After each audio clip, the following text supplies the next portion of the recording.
Hello, and welcome to the Instaronpa Podcast. My name is Gregg. Are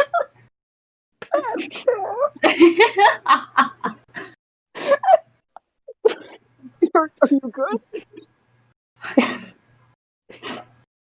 Okay. I'm Apollo. I'm one of your other hosts. Yeah, and I'm Nicky. I'm the last one. And today we're joined by do an introduction. Oh, cool. Yo, I'm Leon, and I run Farirlyoddronpa. Before we get into the questions, do you want to elaborate on what your Rompa is about? Like what fandom or All right, yeah, I'll say a little bit. So, if anyone doesn't know, Fairly Odd Parents is a little show that has been on Nickelodeon. I don't know why I said it like that, but yeah, my Rompa is kind of based on both Fairly Odd Parents and the whole Danganronpa, setup. Yeah, and that's pretty much it. Sorry, I'm not good at this. No, you're completely fine. Yeah. Well, I guess we can still get started on questions if you're ready for this. Yeah, I'm all set. Okay. I'll ask the first one then. This one is from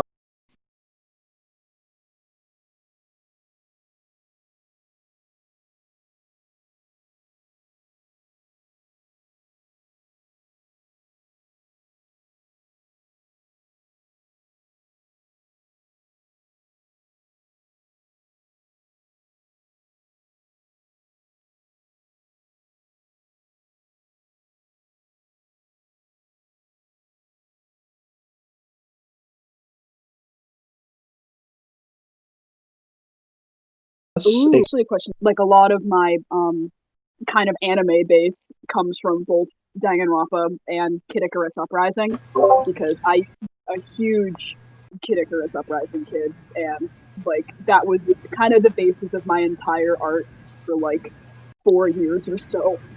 But then I recently got into X-Ray and Vav, which is a cartoon on YouTube, and I kind of emulated the style for that a little bit for a project, and then it accidentally worked its way into my art style.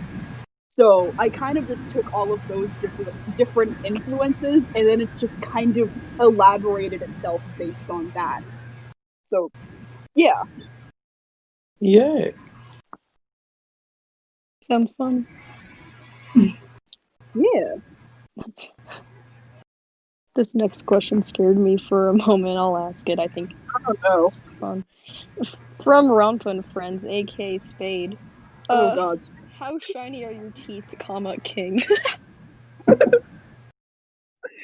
Wow, thank you, Spade. I've never really thought about the shininess of my teeth before, but literally they're not that shiny, but I think metaphorically I'd like them to be shiny, so I got some shiny teeth, bud. Hell yeah. Got them MF shiny teeth. Hell yeah. Yeah. Paulo, do you want to take the next question? Oh sure. What is your favorite movie/TV show from assisttrophy.rompa?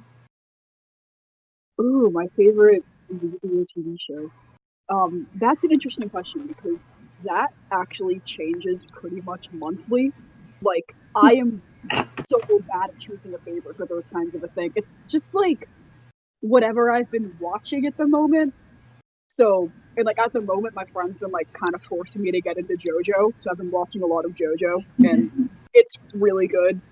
But I guess like for an all-time favorite, probably SpongeBob, because like who doesn't love SpongeBob?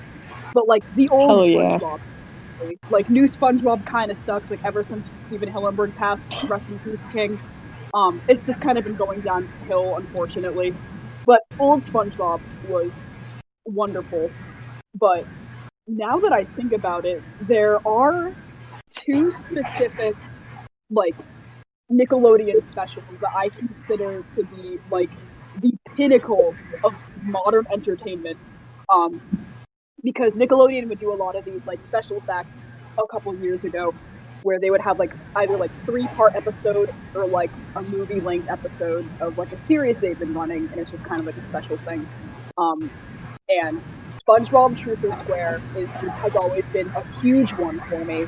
Like, ever since that trailer where they clickbaited us into thinking that SpongeBob and Sandy were gonna get married, that was gold. And then, also kind of the basis of, like, my inspiration behind Farirlyoddronpa and, like, starting it and all that, I was a huge fan of that 3-part special they did, the Wishology special. That one was, like, my introduction into, like, epic content. Like, I thought that was the coolest shit when I was 10. So, yeah. Fun or rather very sad fact, I've never seen an episode of SpongeBob. What? Serious? How? We never had cable while I was growing up. And even whenever I would go to, like, my grandparents' houses, because when they had cable, it would always be on, like, NBC or Fox News. So the only cartoon I've seen that most people my age would consider to be, like, childhood classics, like Codename Kids Next Door and, like, a few others. I just found a YouTube channel that re-uploaded every episode and binge watched it all in, like, the span of 2 weeks a few years ago. I did have a regular show a couple years back. Regular show's good. Regular Like, show's one of my favorites. Oh yeah, it's so incredible. Like, honestly, regular show is, like, the kind of thing that I'd say is perfect for, like, people our age, because Yeah. it's marketed as a kids show, but, like, it really isn't when you think Yeah. about it. Like, there's a lot of references in there and stuff that, like, is very questionable for kids. I'll bet. I can't remember the name of J.G. Quintel's new show on, like, HBO Max. Oh, Which one? I haven't seen anything about it. Like, I haven't seen an episode, but I've heard very good things about it, and it's basically been described as it's what regular shows should have been, because it's more adult/teen oriented, but mostly adult. Yeah, I think the reason, like, what kind of held regular show down was the fact that it was on Cartoon Network.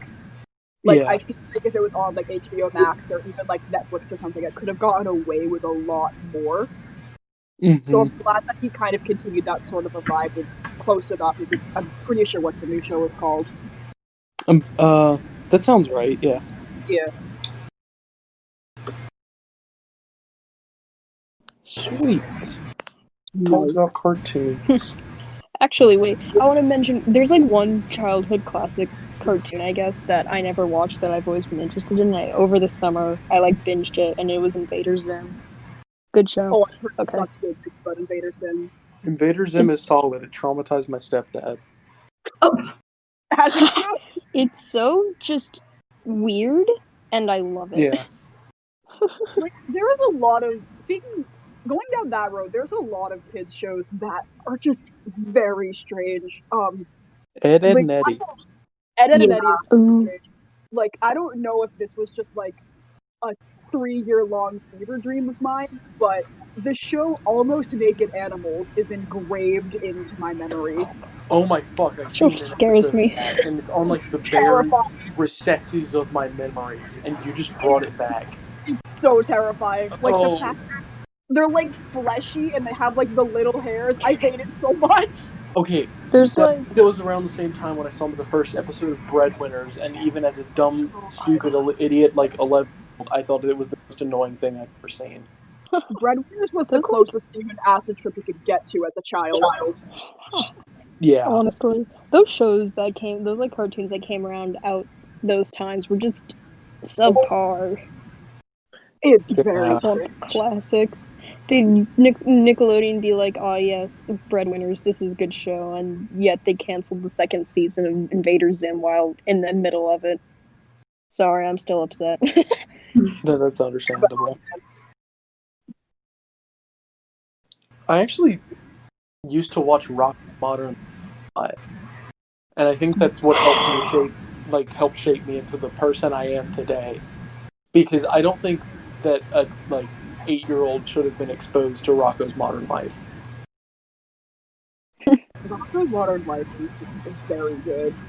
I was kind of I in the same adore shoes as that. Like, as a kid, I was kind of unrestrained when it came to television. Like, my dad introduced me to Tom and Jerry.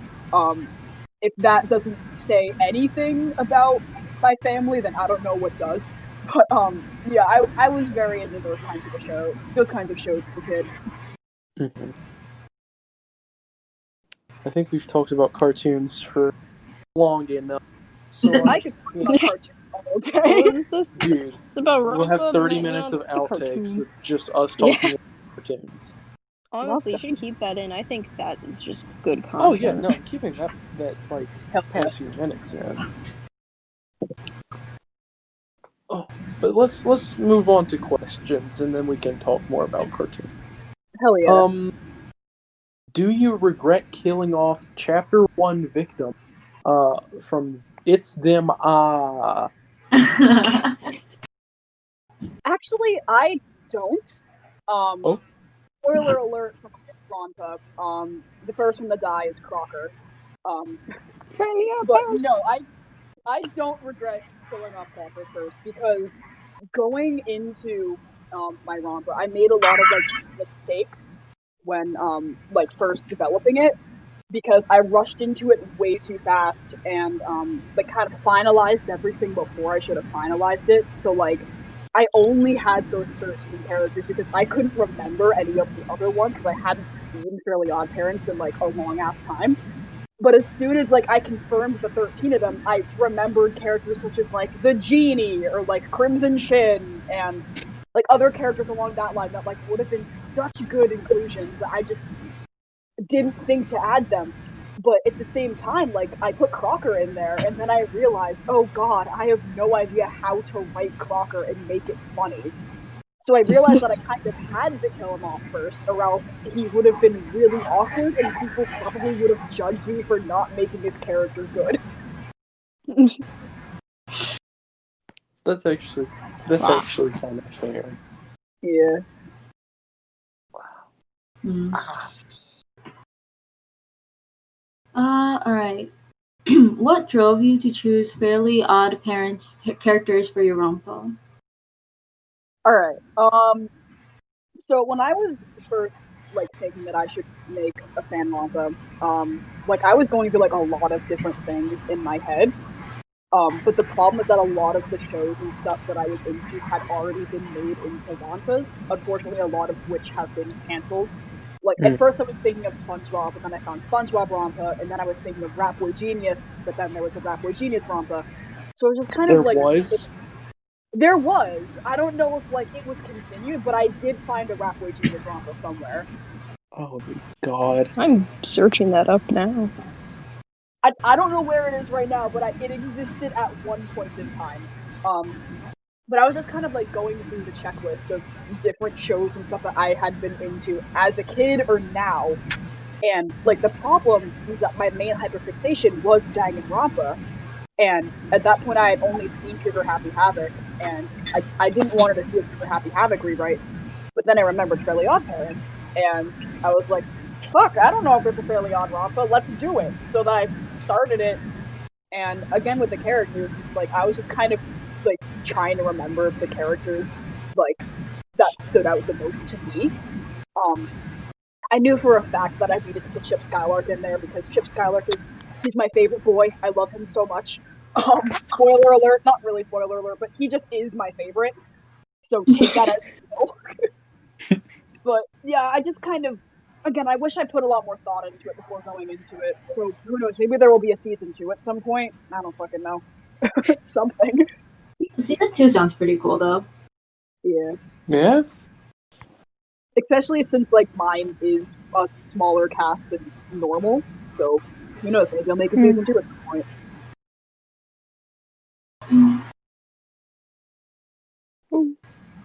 Next question. What's I don't know, I'm like the TV announcer. What sources of inspiration do you have? Do you mean like for the Rompa or just like in general? Is it mentioned? I think it means for the Rompa. Whenever I typed it up, I kind of just meant in general, but do whatever. All right. What inspires you, period. I'll start with the Rompa then, because it does have a little bit of inspiration. There's actually like a really funny story. So shout out to my boy Robin, who created Lazy Rompa, like the start of all of this, everything. That was actually my first introduction into Danganronpa as a whole, was Lazy Rompa. Oh. Because I followed Robin on TikTok for a while, and I came across like his cosplays of Stingy, and I saw that it was captioned like Lazy Rompa, and I'm like, oh, what's that? And then I went to that tag, and like I saw there was a whole ass thing, and like I knew of Danganronpa, but like I never like sat down and watched any of it. But then I just kind of binged the entirety of Lazy Rompa, and then I realized, oh, this is gold. Like whatever format I just stumbled across is brilliant. So that kind of got me to watch the first Danganronpa anime, and so I honestly have to give a huge shout out to Robin for being my introduction into Danganronpa. So that's kind of like my biggest inspiration for all of this, but there was also other Rompas that I was reading kind of at the same time, like SpongeBob Rompa, which unfortunately did get canceled. But like I started reading them, but like as jokes. Like I read like the more meme ones, like Peppa Pig Rompa, just because I thought it was funny. But then I finished Lazy Rompa and I realized just how brilliant the format is for a story. And then I realized that I kind of wanted to make one, and I went through the whole spiel that I explained earlier with the whole like going down the list and all that, choosing fairly odd parents, etc. But I think in regards to like in general, I believe just like I mentioned before, like different cartoons and video games and anime and stuff. Mainly the ones I pointed out for art style, like Kid Icarus, Danganronpa, Tom and Jerry, SpongeBob. I didn't mention SpongeBob, but like again, like huge inspiration for me.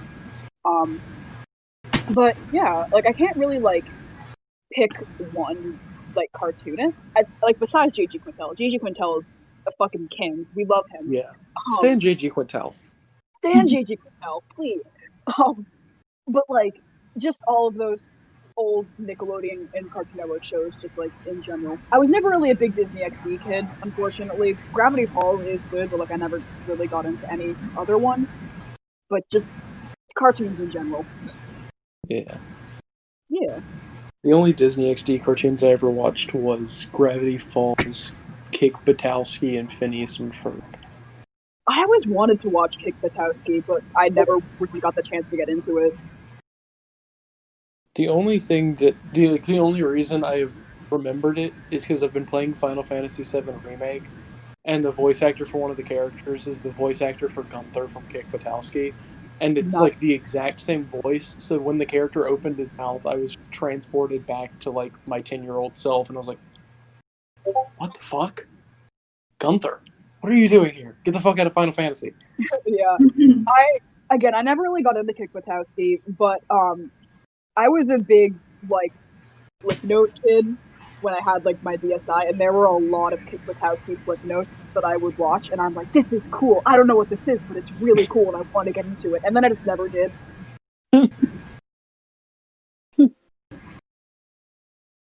Okay, let's move on to the next question. Who just asked the last one? Gregg? Yes. I did. Okay, then it's my turn. Sweet. Wait, Apollo, you already asked one. Yeah, you've asked two? I asked like, what's your my favorite TV show? Okay, yeah. Okay. I think we've all asked too. Yeah. Okay. So, what motivates you to keep the story up and going? That's an interesting question because I've kind of been lacking a little bit of motivation lately. Like I kind of treat Fairlyoddronpa as like a side project of mine that I worked on in my free time. But unfortunately, with like the end of my first semester at art school and everything, I kind of had to slow things down a little bit. But we finally are up and running again. I'm almost done writing the script for the first trial. I know who's the Blackens and everything, and I need to work on the execution, but like we're getting there. Yeah. But I think like for motivation, it's mainly like other Rompas and stuff like that because like the entire Instaronpa community is just absolutely incredibly creative. And whenever I need like a boost of motivation to like work on the script or work on assets or anything, I just like kind of scroll through my feed and just like see what everyone's been up to, and I'm like, damn, that trial stand looks really cool or something like that. And then I'm just like, oh, I should make the trial stand. So yeah, like my main source of getting inspiration and motivation to do the story itself is just like other creators. Yeah, that's kind of sweet. In a way. Yeah. All right. Sorry. How does it feel being at your first trial? It's very intimidating, to be honest, because I have absolutely no clue what I'm doing.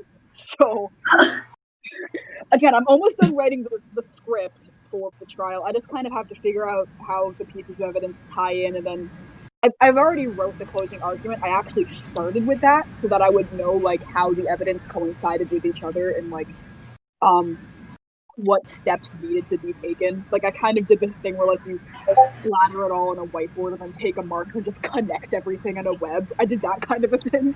But like I'm almost done with writing the closing argument and the final steps of how to get there. But the thing that I am the most nervous about is the execution because I do have a little bit of animation experience.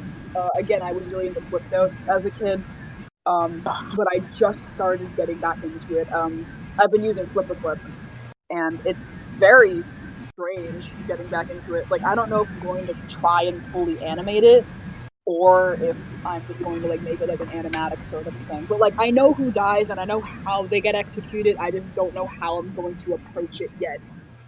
And it's just a little nerve-wracking, but it's exciting at the same time.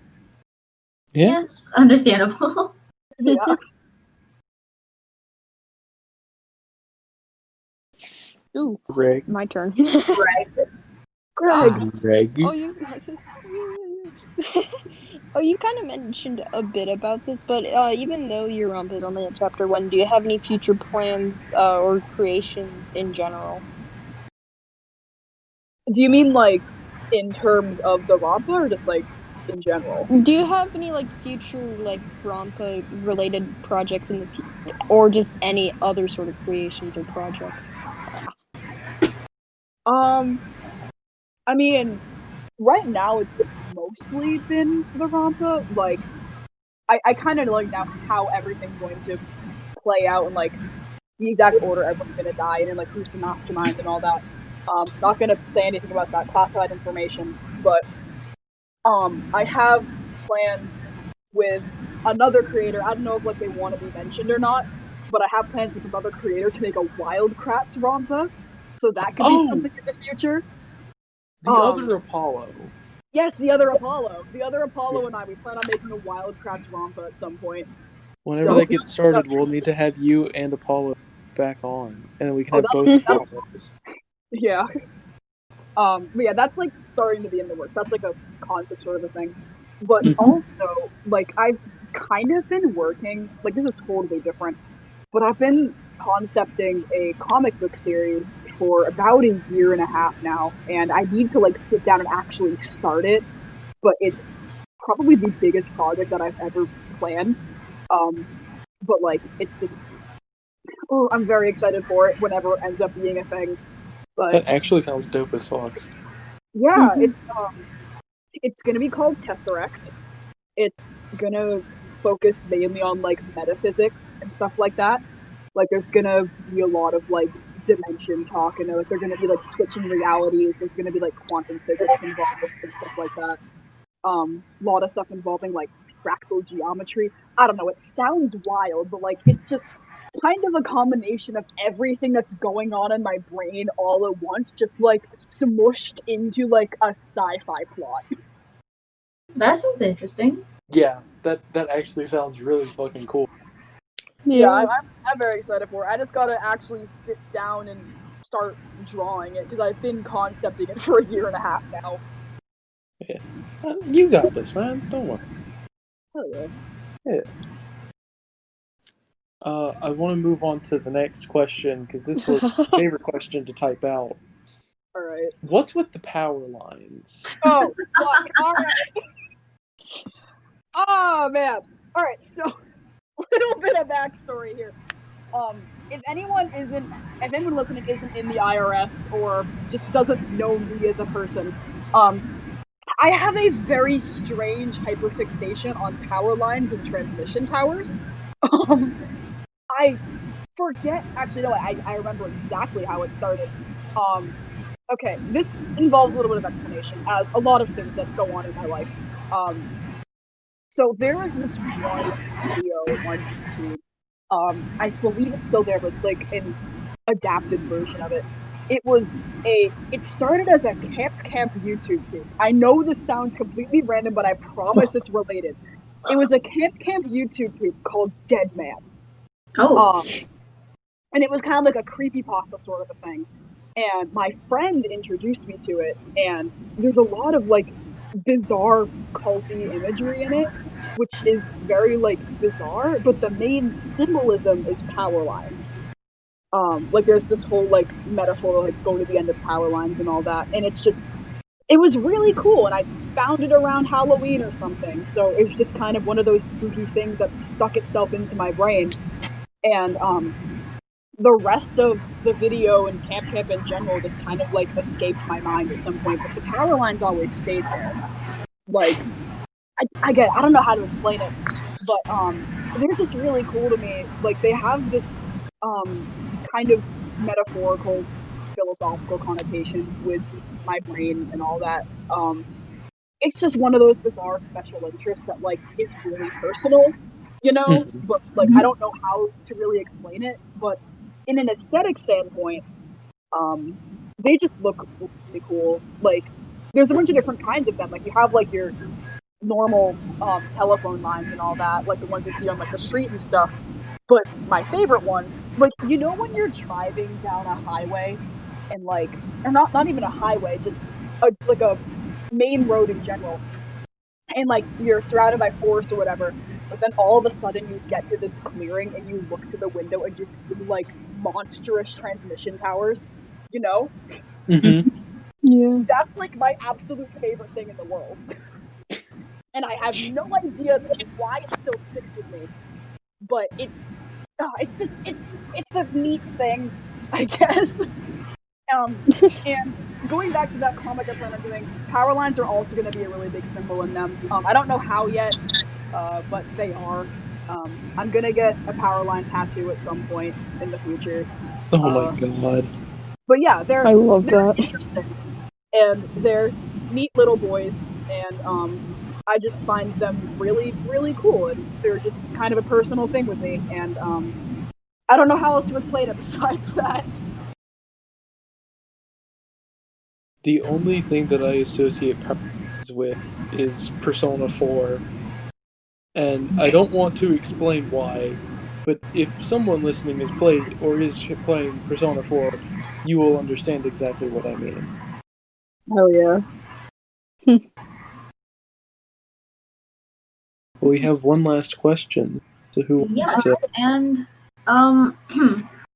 do you have any other big passions aside from rompas and power lines you want to talk about?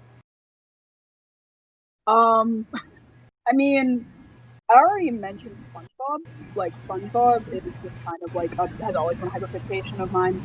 But totally moving away from like media in general, I'm very into music. I've been playing piano for 11 years now. So that's like kind of my biggest flex. I know it's not really a flex, but it's a flex. And I like writing music a lot. Nothing's really stuck to the wall yet besides a couple of really primitive things. But maybe I'll end up like composing something for Farirlyoddronpa. I'm not sure yet. But yeah, I'm pretty skilled in piano. I started ukulele like a year ago, and I just picked up guitar like a month ago, and it's very difficult, but I'm learning. But yeah. Yeah. Yeah. Yes. Oh, it's turning back into episode 2 all over again. Just gonna keep saying, yeah. Yeah. Yes.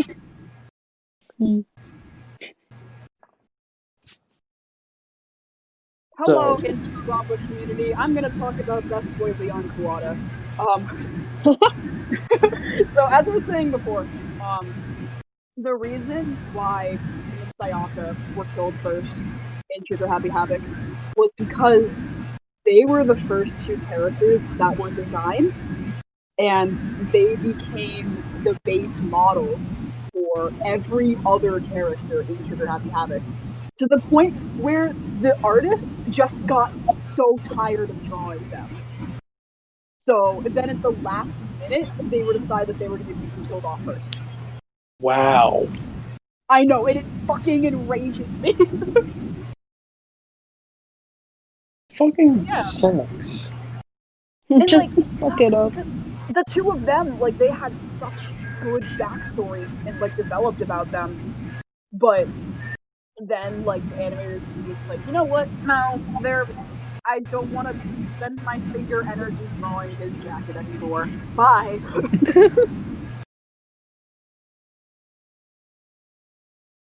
Like, Leon's design is actually one in Trigger Happy Havoc. Yeah. And it's kind of just, it kind of sucks just seeing him go immediately. Yeah, like, I kind of... Alright, so me getting into the Danganronpa anime, again, like, I knew about Danganronpa, because I have a friend that was really obsessed with it. Like, a couple years ago, I drew her Celeste as a Christmas gift. Drew them Celeste as a Christmas gift. But, like, and they're the ones that got me into it. And, because I asked them, I'm like, hey, where can I watch Danganronpa? And they were like, alright, I gotta tell you some stuff before you watch it. First of all, don't choose favorites. And I'm like, alright. So Leon's pretty cool, huh? And then they're like, you fucking idiot. But yeah, pretty much I saw the 11037 and I'm like, because I knew what was going to happen. Oh, Leon. If you know me, then you know me as the idiot that gets way too attached way too early on to anything. Me. And that proves true once again. I had seen, like, I'd seen up to, like, right before the Chapter 3 execution of Trigger Happy Havoc on YouTube playthrough. And then a friend of mine let me borrow all 3 Danganronpa games. Nice. So I had to play through Trigger Happy Havoc. So I didn't know what happened, like, after Chapter 3 onwards. So that was actually, like, stuff. And so was all of Danganronpa 2 and V3. But it was it hurt seeing those first 3 chapters because I was very attached to Chihiro and what the fuck's his name? I can't remember it because it's really stupid. Ishimaru. Ishimaru. Ishimaru. I was very emotionally attached to him. I was also very emotionally attached to Toko and Aoi, which nothing bad happened. It's just Aoi kind of tried framing herself as Sakura's killer. Spoilers for Trigger Happy Havoc, but it's like an over 10-year-old game, so if you haven't played it by what the fuck? Yeah. Yeah, it's probably been spoiled by everything already. Spoiler for Trigger Happy Havoc. Yeah. Spoiler alert for this 10-year-old game that you probably should have known about. Instaronpa community. I mean, I've seen comments where they didn't know that Danganronpa existed and first discovered like mine, and then got into Danganronpa after. So you know what? What? Maybe no, legitimately. I think I've seen comments like that. Or That's am I actually old? I don't remember. wild. Yeah, I and like, know. that's how I got into it, because I started with Lazy Rampa. I mean, I just had friends who talked about it, and then I just watched a YouTube playthrough, and then I discovered Instaronpa. Yeah. Same. Like I was watching a YouTube video on like someone enjoying their character in different like styles of games, and Danganronpa was there, and I was like, I like the character designs. I'm gonna watch a playthrough, and then I was traumatized ever since. Yeah. I knew Monokuma because I had seen him like around, and I knew where he was from, but I didn't know jack shit else. My first introduction to Monokuma was that one TikTok audio where it was just like the whole like a body has been discovered thing, like spliced. And I didn't know where it came from, and then like when I started watching Danganronpa, I'm like, that's the bear. That's the bitch. That's the bitch. Yeah, but like I knew the whole shit with Junko and all that because like I've seen a lot of cosplays of her before. Like I knew about Genocider because my friend had told me. But like besides that, I didn't know jack shit. But I feel like since Leon died so early on, I started clinging to Yasuhiro after that, and I feel like that if Yasuhiro died, and there were some close calls, like I thought he was gonna die like 3 times. If Yasuhiro died, I don't think I'd physically be able to finish it. That's actually very understandable. Yeah. Because, like, I already lost one of my boys. I can't lose another. Funny weed man. Yeah.